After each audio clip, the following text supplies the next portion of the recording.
tratar de proponerles algunas discusiones más conceptuales. Yo lo que había preparado era algo así como poner en duda, tratar de complejizar esos dos términos que convocan a la charla de hoy, tanto inseguridad como inflación punitiva. Porque son dos términos que a medida que te dedicas a investigarlos, empiezan a develarse mucho más complejos, con significados cruzados y con paradojas, que en general la mayoría de los discursos, incluso del campo experto, que suelen utilizarlos para denunciar procesos políticos macro, olvidan. Por supuesto, todos sabemos que la inseguridad, por ejemplo, se construye alrededor de cierto tipo de delitos, de cierto tipo de autores de delitos, ¿no? Está anclado en jóvenes, pobres, en general desempleados o subempleados, con poca educación, ¿no? Digamos, sabemos que el concepto de inseguridad no está hablando en sí mismo del delito, tal como es pensado jurídicamente, o como podría ser investigado en términos generales, sino de determinados tipos de delitos violentos en la vía pública, más que nada contra la propiedad, pero a veces también contra la integridad física, y de determinado tipo de autores. Yo suelo comenzar algunos cursos introductorios a esto poniendo un mismo hecho, que jurídicamente o mecánicamente es un mismo hecho. Cambias el contexto, cambias las características sociales de los autores y los alumnos lo califican no como un hecho de inseguridad. Entonces, la inseguridad en sí misma está cargada de un montón de valoraciones sociales. Nicolás me avisó que ustedes ya tienen un montón de lecturas alrededor de estas discusiones. Pero de todas maneras es interesante pensar que más allá de primero de esta temporalidad, de esta aparición histórica del concepto de inseguridad atada a este tipo de victimarios y de delitos, que ya resumió bastante Roberto, de su correlato con la aparición del sujeto colectivo gente como reemplazo del sujeto colectivo pueblo, ¿no? Que se trata de una totalización de algo que pretende totalizar como una opinión única o universalmente válida la de un sector social determinado. Los conceptos de inseguridad y gente para mí aparecen en un juego, digamos, aparecen correlativamente y en el mismo contexto histórico. Además de todo esto, hay otra de esas cosas que enseguida se estudian de la inseguridad es que está asociado a los sentimientos de miedo e incertidumbre de esta gente, ¿no? Y que por eso en general está anclado a esos miedos más de la vida cotidiana, a los espacios en la vida pública, al enfrentamiento con ese otro que considera un otro absoluto porque es de otra clase social, porque tiene determinadas características. En general, y esto es parte de mi tesis, en general los movimientos victimales convocantes en cada época, lo que suelen convocar y lo que suelen expresar con bastante certeza son un montón de sentimientos colectivos de opresión, de victimización, de angustia, de vulnerabilidad. Y fíjense que en cada época los movimientos en favor de determinada víctima o en contra de la impunidad adquieren significados políticos muy distintos.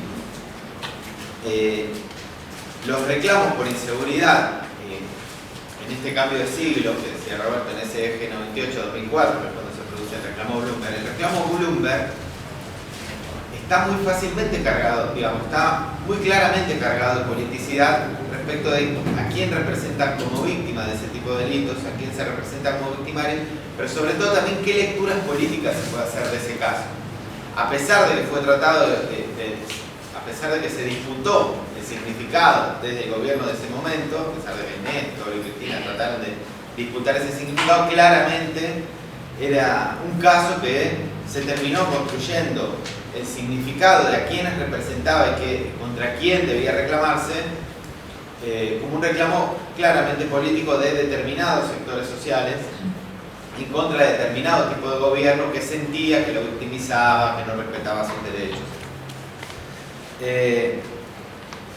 Y esto me lleva a pensar que la inseguridad en general, cuando aparece como tema central en la agenda política, en clave de oposición a un determinado gobierno, como un costo político, se lo hace contra el gobierno, digamos, del campo popular, de la izquierda hasta lo popular.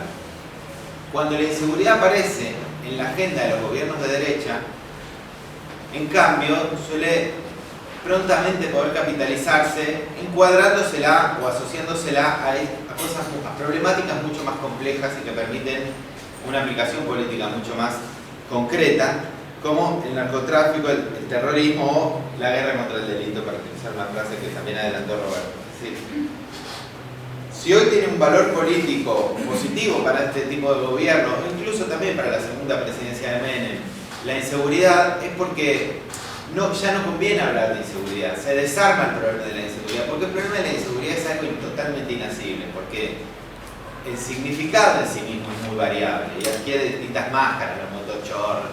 Nunca se puede trabajar la inseguridad, pero sí se puede llevar el sentimiento victimal, la preocupación, los miedos de la sociedad de la inseguridad hacia el terrorismo, de la inseguridad hacia el narcotráfico y declararle la guerra al terrorismo y al narcotráfico, que son justo los dos temas centrales en general para cómo se aborda esta problemática del delito desde la derecha. No es casual que sean, digamos, no es solo porque son dos tópicos, digamos, que permiten, por ejemplo, darle más fuerza a las agencias represivas, sino porque además te permiten cierta inserción en la agenda internacional, porque justamente las agencias internacionales, la DEA, la CIA, necesitan de la instalación, digamos, del narcotráfico y del terrorismo como dos claves que les permiten ingresar fuertemente en una determinada región, participar de sus agencias de seguridad y poner determinada agenda.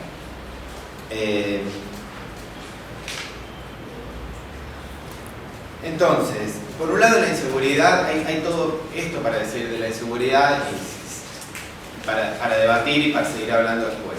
Y por otro lado, el problema de la inflación punitiva. Es un tema todavía más poco definido aún. Porque cuando un autor habla de inflación punitiva no sabemos en realidad si se está refiriendo, o a veces se está refiriendo a la inflación legislativa punitiva. Es decir, que cada vez hay más leyes penales represivas, o que esas leyes cada vez son más duras, no lo sabemos, o a lo mejor significan las dos cosas. O también podríamos hablar de inflación punitiva en el sentido que cada vez hay más presos, que cada vez el sistema penal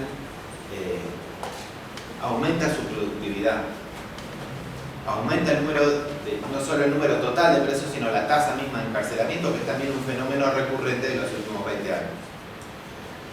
Pero cuando nos ponemos a tratar de descifrar, bueno, entonces ¿a qué nos referimos? ¿Al endurecimiento o a la aparición cada vez más rápido y cada vez en más cantidad de leyes represivas o a esto otro? Cuando empezamos a analizar las leyes, vemos que, curiosamente, no necesariamente los gobiernos de derecha dictan más leyes represivas y los gobiernos populares menos leyes represivas.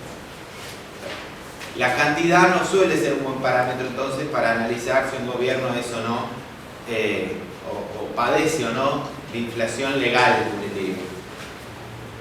Pero más allá del número, de la cantidad de leyes represivas que cada gobierno dicte, encontramos dentro de esas leyes distintas ideologías en disputa, por más de que sean todas represivas.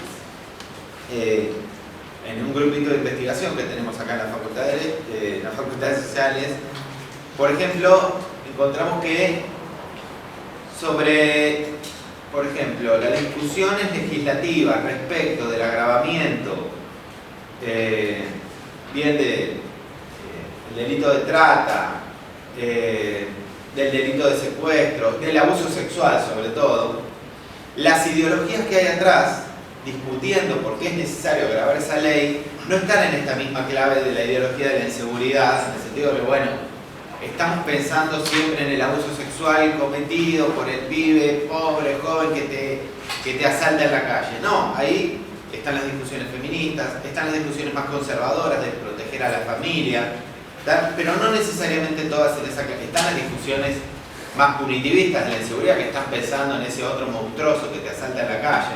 Están todas esas ideologías ahí y están tratando de hacer de la ley penal una herramienta distinta. Uno dice, no, esto va a ser una herramienta para empoderar a las mujeres, para que se defiendan de los abusos sexuales. Otro está pensando en una herramienta para que la policía intervenga más, o para que los violadores, una vez presos, no salgan nunca. Entonces, una vez que empezamos a complejizar la lectura, nos damos cuenta que ya solo hacer el corte en inflación legal implica problemas.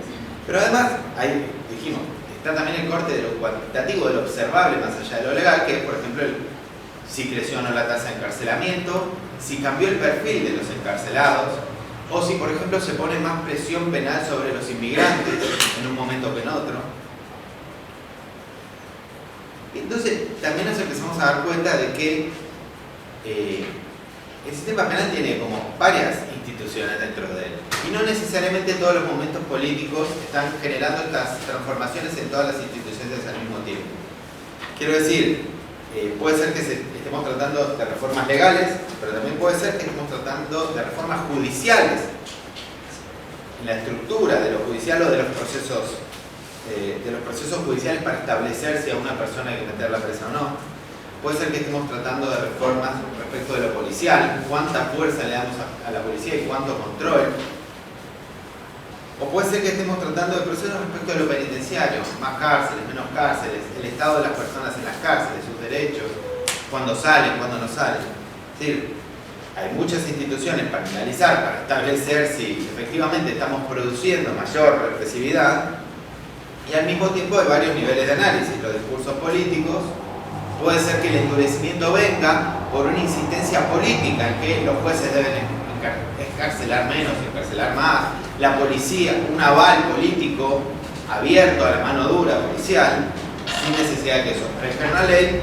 Puede ser que eso aparezca en reformas legislativas, puede ser que aparezca simplemente en prácticas institucionales o reformas institucionales, es decir, dejo que de facto la policía pegue más y controlo menos. Por ejemplo, saco la oficina de control de la violencia policial, la convierto en la vieja oficina de asuntos internos. Eso siempre es vivido como un aval a determinadas prácticas de corrupción o violencia policial, porque se sabe que los asuntos internos son internos justamente, ¿no? En general son parte de la misma corporación. Entonces, hay muchos tipos de reformas sobre muchos tipos de instituciones que habría que analizar para ver, y distintos niveles además, dijimos, el discursivo, el político, el institucional, el de las prácticas, el legal. Pero a la vez hay que distinguir si estamos hablando de una intensificación, endurecimiento cualitativo o cuantitativo. Es decir, muchas veces lo que se escucha en estos discursos es, por ejemplo, proponer la pena de muerte. Ese es un endurecimiento cualitativo. Estamos diciendo que lo que hay que hacer es aumentar las penas, aumentar el dolor, hacerlo todo más difícil.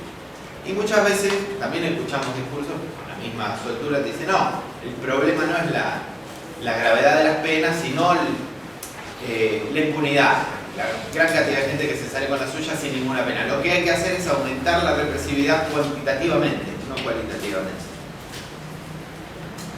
Aunque ustedes no lo crean, digamos, tenemos un dato duro, que es que efectivamente nuestros sistemas penales son cada vez más duros porque nuestras tasas de encarcelamiento crecen. Pero la forma en que estos componentes se van asociando en los procesos políticos nacionales o de las provincias son muy complejos, digamos. Un caso muy paradojal que nos llama mucho la atención, y por eso siempre hacemos hincapié en la provincia de Buenos Aires. Nosotros estudiamos la provincia de Buenos Aires porque en general hay un foco exageradamente puesto en las reformas legales e institucionales nacionales y en el gobierno nacional y hacia dónde